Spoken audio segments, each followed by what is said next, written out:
sing digawe. Ngono wong Jakarta jilbab wis nganggo hijab terus untuk menyebut wonge hijaber. Kon iku cara Arab ta cara Inggris gadel taek kan iku.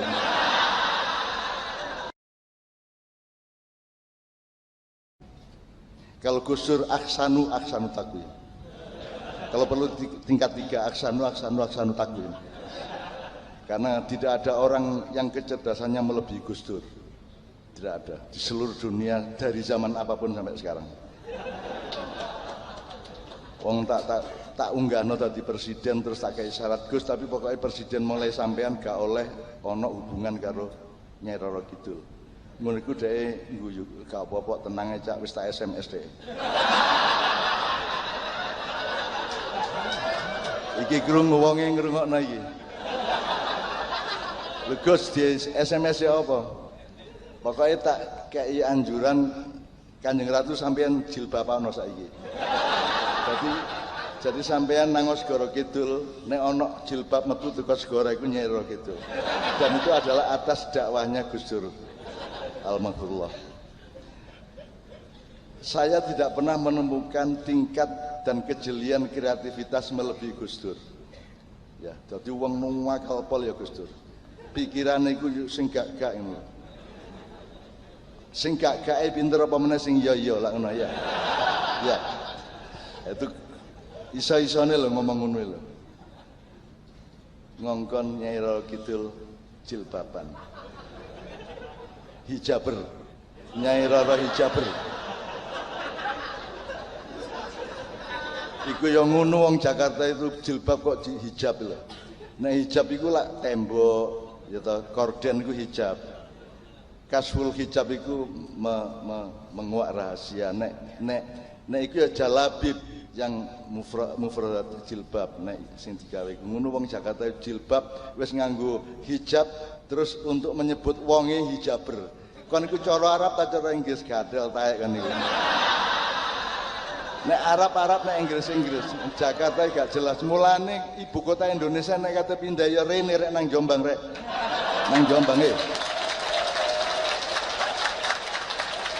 Karena ini bukan soal uang, ini bukan soal politik, tapi soal infrastruktur jiwa, ilmu, dan rohaninya manusianya untuk jadi ibu kota. Untuk apa ibu kota itu ibu kota keuangan? Jakarta biarkan jadi ibu kota keuangan, tapi Jakarta bukanlah ibu kota ilmu, Jakarta bukan ibu kota akhlak, gitu. Jakarta, nah, makanya aku usul jani tebu ireng iki di luar jadi ibu kota Indonesia. Sing jenenge Serambi Madinah ya kene iki. Saiki Islame Mekah kabeh. Mekah kabeh saiki. Angger mulih teko Mekah, Madinah wis apa jenenge? Pokoke kereng ana wong sembayang jadi salahno, salawan mari sembayang jadi salah-salahno. Ndudenge kudu jelas rene tarine. Cek angel wong saiki. Karena Islamnya Islam Mekah. Nah, Mbah Hasim sampai Gus Dur sampai Gus Solah itu Islamnya Islam Madinah. Islam Madinah itu bukan Islam kekuasaan, tapi Islam silaturahmi dan khilafah. Khilafah itu artinya kita punya ilmu dan kreativitas untuk mengelola segala sesuatu. Khilafah itu artinya khalfun itu ndek mburimu. Jadi Gusti Allah mlaku rono kene melok, Kanjeng Nabi rono kene melok rono untuk mengurusi kehidupan ini. Jadi di Madinah itu Rasulullah tidak pernah jadi khalifah. Tidak pernah menjadi presiden, tidak pernah jadi raja. Juga bahkan beliau tidak memimpin. Yang menjadi pemimpin waktu itu adalah kewibawaan dan kejujurannya Rasulullah. Tapi beliau tidak mengkoordinir. Jadi rakyat, warga Madinah dibiarkan untuk berunding sendiri untuk masalah-masalah yang mereka hadapi. Sehingga muncul sampai 47 piagam pasal piagam Madinah itu. Dan Rasulullah di sana tidak nyuruh-nyuruh orang Islam masuk Islam. Tidak nyuruh orang untuk masuk Islam. Rasulullah di sana umat Islam hanya 15%. Jadi yang dilakukan Rasulullah begitu ke sana adalah mencari sumber air, terus mempetakan mana tanah untuk pertanian dan mana tanah untuk hunian. Kemudian dia mempelajari segala sesuatu yang menyangkut Desa Mawacoro dan Negara Mawatoto di Madinah dan tidak pernah menjadi khalifah, tidak menjadi. Jadi kalau kita sampai ada menteri yang mengatakan haram hukumnya kalau mengikuti sistem pemerintahan Nabi Muhammad itu kan ajalul jahiliyah. Itu sak goblok wong goblok. Kapan Kanjeng Nabi duwe sistem pemerintahan itu kapan? Kon macamu iku apa, Rinyo tak tatapno cagak ndasmu kene. Kapan Kanjeng Nabi dadi pemerintah lho kapan? Gak tahu ono sistem pemerintahan. Yang ada adalah punokawan dan ponokawan. Kalau bahasa Jawa, punokawan itu orang yang menemani rakyat dengan ilmu dan kebijaksanaan. Kalau ponokawan, orang yang menemani rakyat dengan cinta dan kesetiaan. Itulah yang dilakukan Rasulullah di Madinah. Tidak memimpin secara formal. Nah, mulai Islam dadi blunder itu ketika ada Khulafaur Rasyidin, Abu Bakar, As-Siddiq, Umar bin Khattab, kemudian Utsman bin Affan, kemudian Ali bin Abi Thalib, kemudian al-khulafa ghairu rasyidin ba'da lagi. Sing rasyidin mek papat liyane gak rasyidin kabeh. Dan berkembang Islam kemana-mana ini oleh yang ghairu rasyidin ini.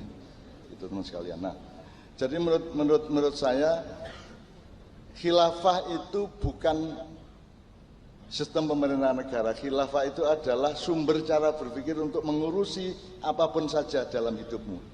Dari keluargamu, dirimu sendiri, hatimu, pikiranmu, kebunmu, sawahmu, tanamanmu, kencingmu, semua kamu urusi, kamu kelola dengan khilafah itu. Jadi khilafah itu bukan satu bahasa yang bisa dikonotasikan secara padat menjadi sistem kekuasaan.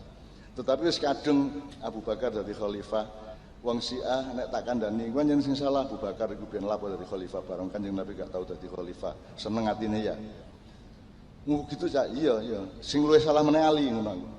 Lho apa? Lah Ali kok gelem-geleme nerusno lho. Nek aku dadi Ali, aku ngelompokno kabeh tak makiyahno kabeh. Tak kelompokno rek, wis aku gak usah dadi khalifah gak patheken rek. Tapi ayo diatur bareng gawe perjanjian bareng ya apa enake terus iki. Mari matine Sayyidina Utsman. Wis mari ngono dimane kon mateni aku utawa aku mateni kon, saiki ayo rembug bareng-bareng ya apa. Nah, itu yang dilakukan Rasulullah bukanlah khilafah dalam arti padat kekuasaan, tetapi adalah kebijaksanaan untuk mengelola tata kehidupan di lingkungan Madinah pada waktu itu. Makanya saya membayangkan sebenarnya saiki wis ana serambi Mekah, Aceh, lha serambi Madinah ndi? Nek prasaku ya semua pesantren Tebu Ireng harus menjadi serambi Madinah. Jadi urusannya gak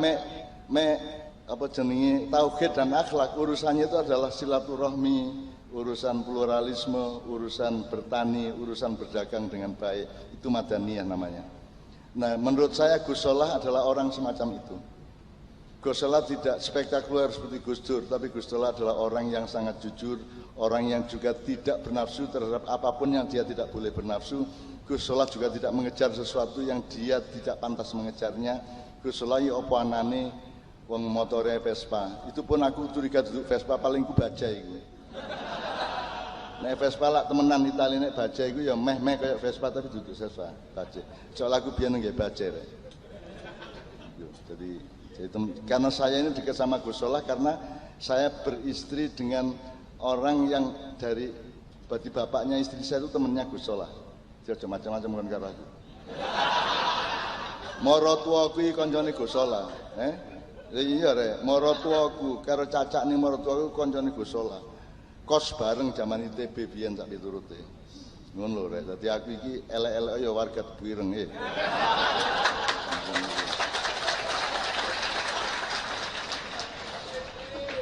Nah, tolong Tebu Ireng teman-teman santri juga dipandu untuk mempelajari Tebu Ireng dari segala aspeknya. Karena ada banyak sekali hal-hal yang menyangkut Tebu Ireng yang tidak diketahui sendiri oleh banyak orang Tebu Ireng maupun santri-santri Tebu Ireng. Karena begitu banyak infrastruktur ilmu dan hikmah dari sejarah Tebu Ireng untuk Republik Indonesia. Sangat banyak. Mungkin sejak pesantren Selawe sampai macam-macam yang Mbah Hasyim terlibat. Terus biyen sapa sing duwe tanah Tebu Ireng biyen?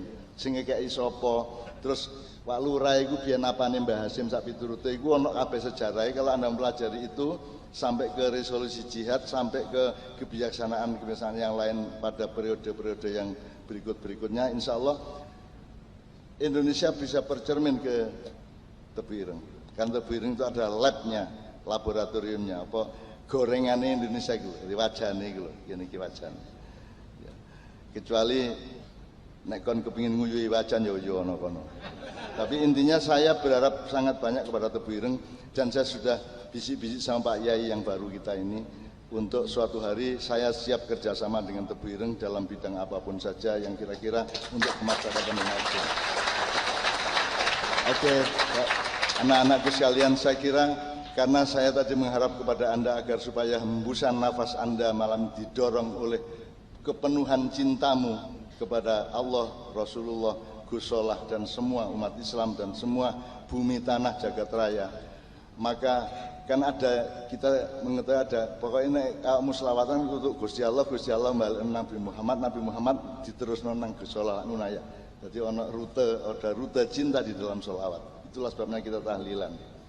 Bayangkan malam hari ini mantan Ketua Muhammadiyah Pak Din Samsudin melok tahlilan.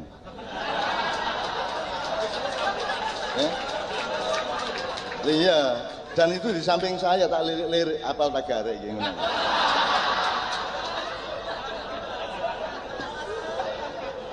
Ternyata apal. Soalnya saya itu selalu menyebut-nyebut nama beliau dalam konteks hukumnya rokok. Kalau NU itu kan tidak lazim kalau Kiai NU tidak ngerokok, itu tidak lazim. Kalau Muhammadiyah itu ada dua madhab. Di dalam Muhammadiyah ada Muhammadiyah Malikiyah, itu boleh merokok karena Pak Malik Fajar ngerokok terus. Terus ada Muhammadiyah Syafi'iyah, itu tidak boleh ngerokok karena Pak Syafi'i Ma'arif tidak ngerokok. Nek NU aku takon nang Mbah Sirot Slaten, tokoh NU lokal di sana, umur 94, basbus petang rekar. Mbah, apa hukumnya ngerokok, Mbah? Terus saya ngene, wah wajib. Apa? Wajib. Ya apa? NU ya Allah. Nah, Pak Din itu merokok hanya kalau di Samsu. Makanya kalau ketemu dia siapa? Din Samsu, Din. Ya. Jelas ya? Namanya aja Samsudin itu. Anda juga pasti pernah mendengar bahwa yang bikin di Samsu ini dulu kan Cina yang datang ke Mbah Khalil di mana? Bangkalan. Terus saya ini usaha apa supaya saya bisa hidupnya enak. Gini, ini kan banyak kebun tembakau, kamu jual rokok aja, tapi harus konsumennya adalah Nahdliyin.